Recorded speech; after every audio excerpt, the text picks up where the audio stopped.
sejarah negeri ini telah mencatat orang-orang yang berani mempertahankan hak miliknya sebagai pahlawan.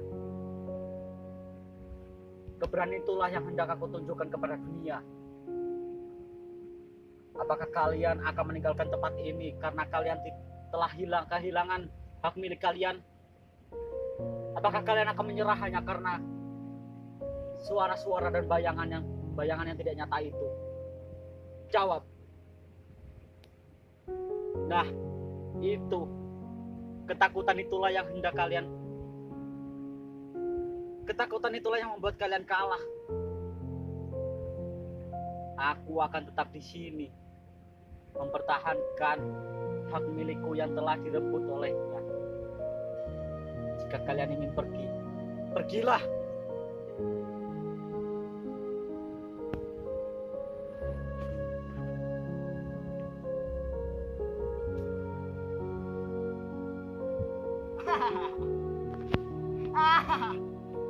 Terserah kau menyebut aku gila. Tanah ini adalah nafas. Negeri ini adalah darahku. Siapa? Kalaupun ia datang, akan kupeluk dia dengan dadaku yang terbuka. Oh tidak, tidak. Kalian bukan prajurit-prajuritku lagi, bukan orang kepercayaanku lagi. Pergi, pergilah kalian, pergi. Pecundang, pengkhianat, pergi.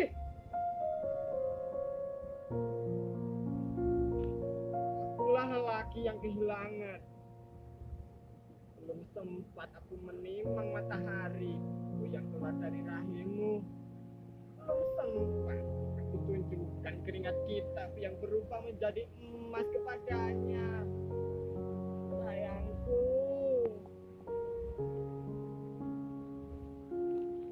sujud bagaimana lagi yang harus aku tunjukkan padamu, Tuhan? Kenapa? Kenapa kematian begitu kejam menghancurkan surga kami?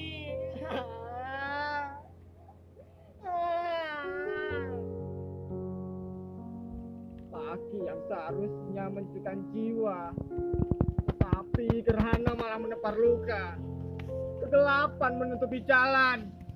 Tanah kita meleleh. Kita tidak bisa maju.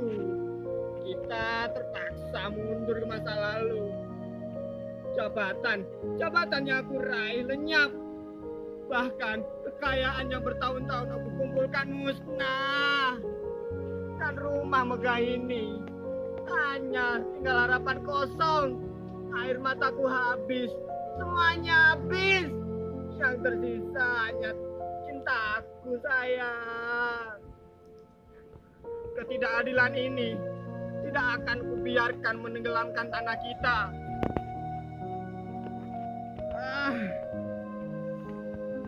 Lebih baik aku terluka karena peluru musuh daripada harus menderita. Maut, dimanapun kau bersembunyi, aku pasti bisa menemukanmu.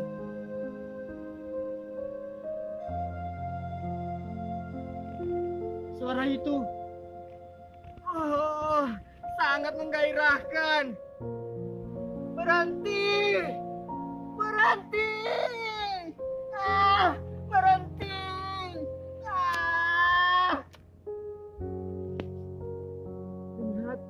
Lihatlah sayang, mereka mematuhiku. Ternyata masih ada masa depan. Tiba-tiba semuanya berubah. Pesta penyambutan matahari menjelma neraka. Bertubi-tubi kita diserang musuh yang tidak berwujud. Bertubi-tubi negeri ini jatuh bangun. Aku tak kuasa menahan kemparannya. Bukan aku yang lemah, tapi dia yang curang. Dia menyerang tanpa memberi tanda. Ini melanggar kode etik peperangan. Apa yang terjadi? Berhenti! Berhenti! Berhenti!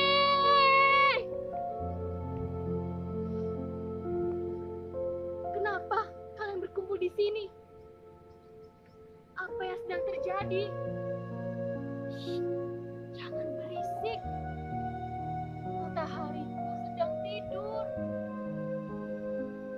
Aku sudah tidak punya apa-apa lagi untuk melindungi kalian. Aku tahu Bapak Presiden juga ada di sini, termasuk para menteri, anggota DPR,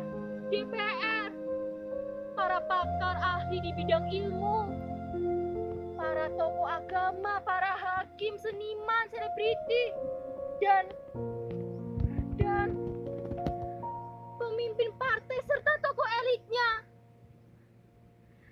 Tapi rumahku sudah hancur. Tertinggal hanya tanah kosong yang masih kumiliki. Bagaimana? Peristiwa ini tidak akan pernah terjadi. Hukum sebab akibat tetap berlaku dalam masalah ini.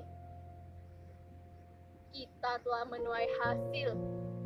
Hutan kita bakal kita jadikan pabrik, real estate, hotel-hotel. Gunung yang diam kita usik untuk dijadikan lahan pertambangan. Lautan yang begitu tulus, kemudian kita obrak-abrik.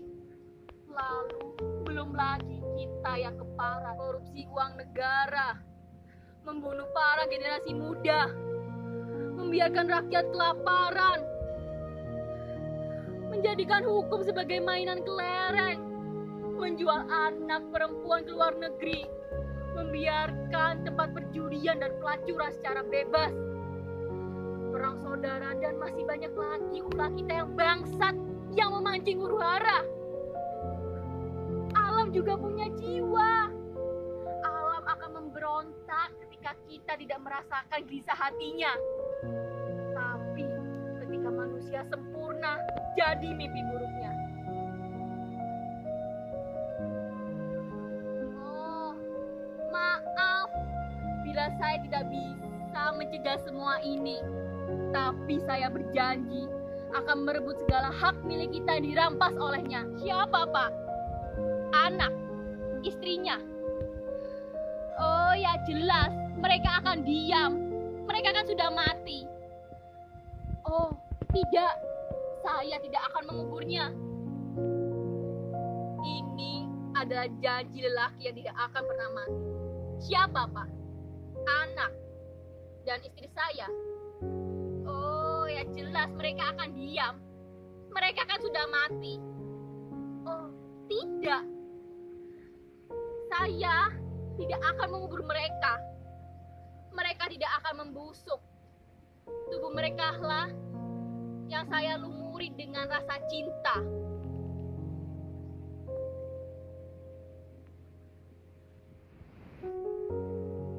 Sekali lagi saya katakan, saya sudah tidak punya apa-apa untuk melindungi kalian. Oh, bukan. Bukan begitu, Pak Presiden. Saya tidak bermaksud mengusir kalian. Bapak kan bisa melihat sendiri bagaimana kondisi tempat ini. Saya bertahan di sini karena ada satu peperangan yang harus saya selesaikan. Kaki saya, segala milik saya yang hilang akan saya kembali, termasuk kehidupan istri dan anak. Ya, malam ini akan saya selesaikan. Pergilah. Saya tidak bisa bertanggung jawab atas nasib kalian.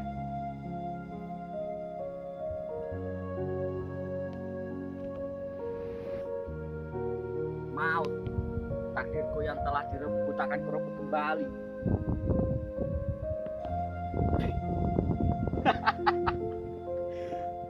Aku merdeka. Aku harus lari dari sini sebelum dimintai pertanggungjawaban. Tapi ke arah mana ya? Oh iya, ke arah siang.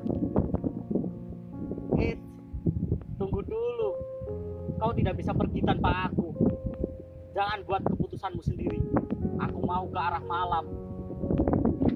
Sekarang kita pisah. Tidak bisa. Kita sudah ditakdirkan menyatu. Kalau begitu, harus patuh dengan keputusanku. Tidak bisa. Itu di dunia. Sekarang kita punya hak yang sama. Shh. Jangan keras-keras. Nanti ketahuan. Jadi bagaimana? Di dunia aku jadi budak terus. Tanpa bisa diprotes. Di sini aku juga harus mempertanggungjawabkan segala perbuatan yang aku juga tidak suka.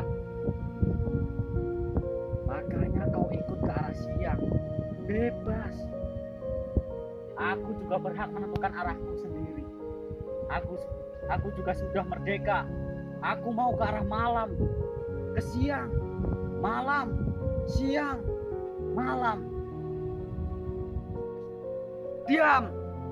Di dunia ribut, di sini ribut. Apa tidak bosan ribut terus? Aku butuh ketenangan.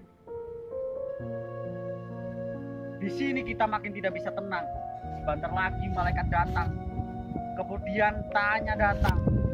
Kemudian tanya macam-macam. Kalau tidak bisa mempertanggungjawabkan yang kita lakukan di dunia, habis. Kita bakal babak belur. Jalan selamat cuma ke siang. Di sana kita bisa jadi sinar. Sinar mudah dilihat, berbahaya. Yang paling aman cuma malam. Di sana kita bisa jadi kegelapan. Tolol. Siang dan malam mereka terikat waktu. Kalau kalian ke arah sana, mereka pasti mengadu kepada Tuhan. Nih tempat yang paling aman. Kekosongan.